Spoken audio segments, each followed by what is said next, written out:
Hi guys, welcome to my coffee show. My name is Jack. The Christmas period is still upon us, so it's time to indulge ourselves. The last time we were drinking Jamaica Blue Mountain coffee, so that's kind of a specialty coffee before the specialty coffees were invented or widely available. Today we're going to play with something different. Geisha coffee from, not sure how to pronounce the company, but Sweden. That's the Panama Geisha, one of the best geishas available. What is the geisha? It's a kind of a variety of coffee plant. Became very popular, I think, around 2004 when the Panama Geisha entered the competitions. And they score a huge results. Everybody was raving about this coffee. The prices of this coffee went up to the roof, and so now everybody wants to taste the geisha. There are a few issues with that. First of all, the geisha is like a princess of coffee plants. Very tricky to deal with, very tricky to grow. The yield is small. The first few years you don't really get anything good. So what happened after that Panama Geisha won the competitions? Lots of farmers, they removed all the crops and they planted geisha. They thought, well, we're going to make 10 times as much money as before. And it wasn't always the case. There is a good geisha which can be one of the best coffees in the world, and there is a geisha that it's not great. This particular geisha is a natural geisha, and that's the geisha that went through the carbonic maceration process where they locked it into the tanks. They were the coffee beans and cherries were flushed with CO2 for 6 days. Then it was drying outside for about 20 days. Then the coffee was kind of cooling down for 6 months. This very coffee entered the competitions of the Brewers Cup in Melbourne and got a 4th place. So it must be good. Well, let's hope so. Tasting notes, they promise papaya and juicy white berries. So that's the case with the geishas. They are floral aromatic if they are good. If they are bad, they can taste like really bad. Because it's popular and because it's tricky to grow and because the yield is so small and the investments are so huge, this is a pricey bag of coffee. Retail price is around £34. I bought this one during a Christmas market from the lovely couple that was selling few kind of unusual bags of coffee. So I think I bought it for 30 quid. But £34 if you want to buy from this company. And it's just 170 grams of coffee. So the margin of error is small. How do you approach this kind of coffee? Well, the choice is yours. I would say pour over would be the safest. Even if it doesn't go perfectly, you still get a cup of coffee.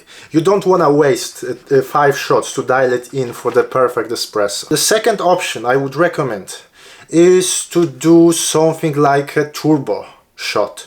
From my own experience, it's usually easier to dial in for the turbo. If it goes too fast, you can say it's a turbo. If it goes too slow, well, you can say it's a normal shot. If you want to make your life even easier, instead of using something like Decent, you can go for La Pavoni. With the lever machine, you are in charge all the time.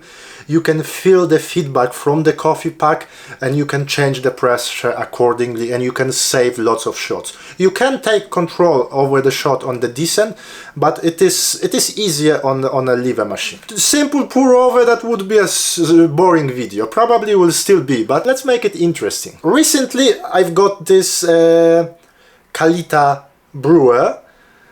I tried it once, it was choking, I couldn't get a good extraction. We got a drinkable cup, but I thought let's try it one more time. But this time we're going to use a Kalita profile on Decent. Yes, I found there is a Kalita profile on Decent. To do that, you need a special filter basket for Decent. So I'm not sure if you can notice, there are some holes here. There are ways of doing a pour over on Decent with the regular filter baskets, But I bought this one. Let's use it. So I will quickly show you the profile, how it looks like. You have plenty to choose from. You can play as much as you like. So you've got a pour over basket cold brew. You've got V60, different sizes of V60. But there is also, as you can see, there is also Kalita. The way the Kalita looks like, the water flow, it's boiling the water or preparing for the shot. The water flow is slightly gentler than with the pour over, just to avoid the choking. It's set for 20 grams of coffee in, 340 grams of liquid out. I will change it, so I will use 15 grams of coffee. I will use 250 grams of water. So you just put 250 and it should stop at 250 grams. The water temperature, look at that, and that's what Decent uses. The water temperature will be 100 degrees. The water is hot, but by the time it reaches the Kalita and it goes through the coffee, it will cool down to probably 98, 97 degrees, and that's what we want here. And that's how the setup will look like. So the water through the group head, obviously, through that special filter basket, will go through the Kalita. From time to time you have to swirl it, you have to mix it. Just be careful because the water will be extremely hot. I burned myself a few times. It's a strange smell. It's not unpleasant, but it's a kind of a strange... You know, when you cut the grass and you leave that grass for a few days, and it started to ferment. That's the kind of very sweet. You can smell it's a naturally processed coffee. The last very important choice that we need to make is to choose the grinder. I have lots of grinders, as you know, if you watch to this channel. I think 7 or 8 hand grinders and 4 electric grinders. I will go for Comandante. And now, because Kalita previously I've noticed it was choking a little bit, I will grind coarser than I normally do, so I will go for 23 clicks. By the way, it's always a good time to click like and maybe even subscribe to the channel. So obviously we have to wet the filter like we normally do, warm it up. So that's the blooming phase.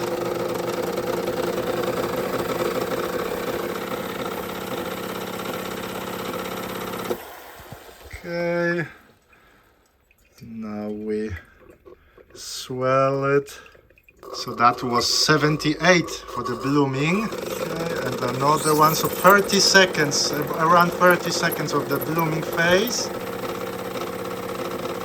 The coffee bed relatively even on this coarse setting, although it's still, I think it's still choke a little bit at the end. Okay, so it's ready, it's cooling down. The problem that I have with those pour over profiles on Decent, it's they never precise. So I set the water to 250, it stopped at 210. What I think happens, and it happened a few times, because the water is splashing so much and all over, not just into the cup. Even though my Felicitas scale is water resistant, the water kind of interacts with the scale and it sends the wrong readings to the machine, maybe forces the machine to stop. Few times it either overshoot the pour over on Decent, or like today it actually gave us just 210 milliliters grams of water, so I had to add 40 grams by pressing the button. If you, I don't know, if you hang over it and you don't wanna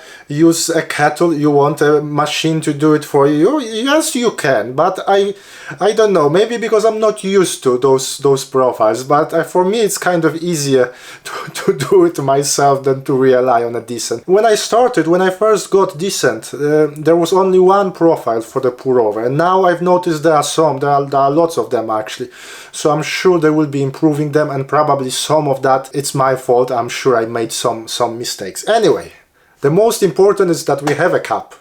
Definitely sweet fruit, berries. The first time I smelled it, it was very floral. Now it's more fruity when it cooled down. Cheers. Very fruity.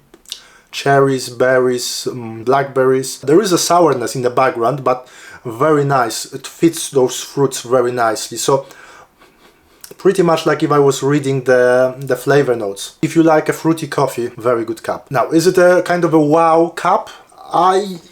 Yes, but I think it can be improved. I would like to tweak those flavor notes so even more pronounced. I probably would reduce the water to 225.